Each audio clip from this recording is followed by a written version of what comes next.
One of the most common questions I get on my grooming videos is, well, the beginning stages of grooming sound identical to normal relationships. So, how do I tell the difference? And it's a valid question because in the early stages, whether it's grooming or genuine connection, things feel good, really good. There's bonding, trust, emotional intimacy, chemistry. And if you've watched my video on the 6 stages of grooming, you know those first few stages, building trust, fulfilling a need, creating emotional closeness, happen in both real love and manipulative setups. So, in this video, I'm going to break down one crucial angle to help you tell the difference and why you need to move slowly and how time helps you see the cracks. My name is Callie Sorensen. I have a master's in the psychology of coercive control. I help people recognize, leave, and recover from manipulative relationships. And I created the online course Become Ungroomable to help you break this pattern for good. So let's start with what most people miss. Everyone wears a mask in the beginning, whether it's a potential partner, a friend, a mentor, a group, or even you. We all show up as the most polished versions of ourselves at first. That doesn't always mean someone is intentionally deceiving you, but it does mean this. What you're seeing early on is not who they are. It's who they want to be seen as. You're connecting with their social mask, not their default patterns. And patterns, real consistent behaviors, only show up over time. And this is why taking things slowly is so important. It's not about being paranoid or cold, it's about being present. You need time to see how someone navigates life, not just how they perform in the beginning stages or honeymoon phase. Because love bombing can feel like healthy connection, manipulative charm can feel like care, but only time can reveal the real difference.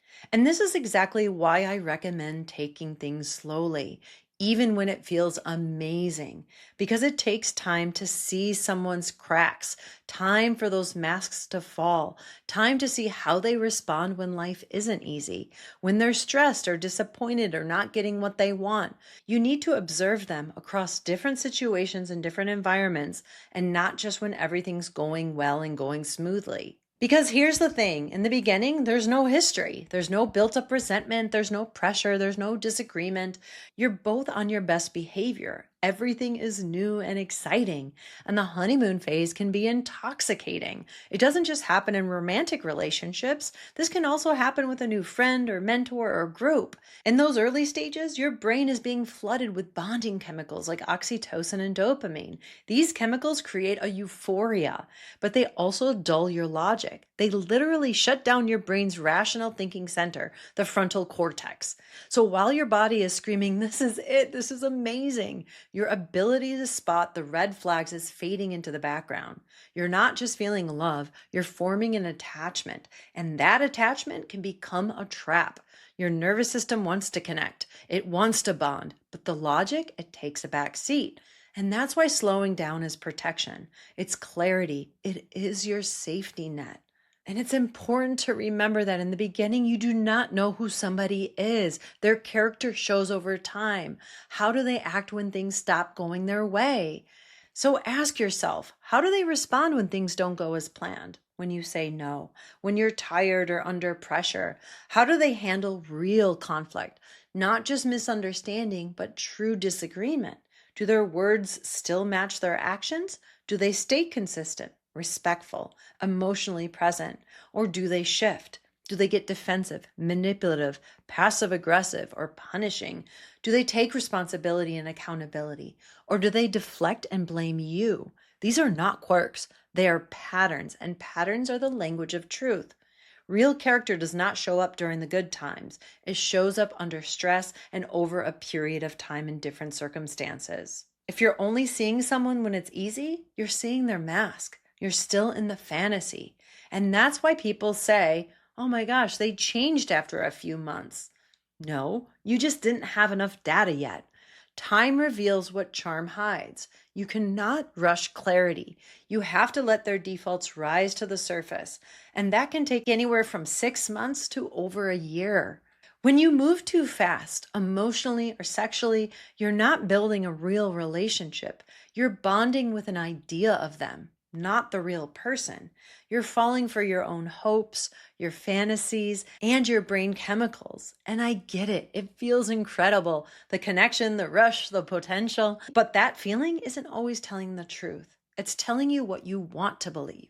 Your nervous system just wants to feel good. It wants to bond, even if it's not safe. And that's what groomers count on. They know what you want to believe. They know what you want, what you desire, and what you need. And they use that. So slowing down, even when your body says yes, is not cold. It's wisdom. It's protection. It's self-respect. It's saying, I want to love you from reality, not fantasy. Also, I want to let you know you're allowed to enjoy the honeymoon phase. You can feel the butterflies, you can enjoy the excitement, but remember, this is the opening scene, not the entire story. You don't truly know them yet. So enjoy it, but stay curious, stay aware, go slow. Let time reveal what intensity cannot. And I highly recommend not having sex quickly. Sex releases even more bonding chemicals. Your brain doesn't know the difference between a genuine connection and a manipulator. It just says, bond here, this is safe, even when it's not. So try this. Say no, even when your hormones are screaming yes, and see how they respond. Do they pressure you? Withdraw? Do they respect your pace? Do they honor your feelings and needs? This is the test. Not how they act when they're getting what they want, but how they act when you say no, when things don't go according to their plan. So if you're asking, how do I know if someone's grooming me in the beginning? The honest answer is you might not know, not right away at least, because in the beginning, everything feels good, but time will always tell the truth. So slow it down. Anyone can make you feel amazing in the beginning, but only time is going to show you, do they respect your no? Do they honor your feelings and needs? Do they stay kind when you're not useful to them? Do they show up when things get inconvenient and hard? Trust the patterns, trust the behaviors, not the words, not the potential. Behavior is a language, so don't mistake chemistry for safety. Don't confuse intensity with intimacy. And if you want real love, grounded, mutual, safe love, you must go slow. That's not fear, that's power. And if you're ready to break this pattern for good, check out my course, Become Ungroomable. It helps you spot manipulation early, get to know yourself on a deeper level, and honor your feelings and needs, and build relationships from clarity, not survival. Also, make sure to check out my video on the bite model of control. I'll show you how groomers use invisible tactics to control you without you even realizing it. And make sure you drop your questions and stories in the comments. You're not alone, and remember, slow it down. That's not fear, that is self-respect.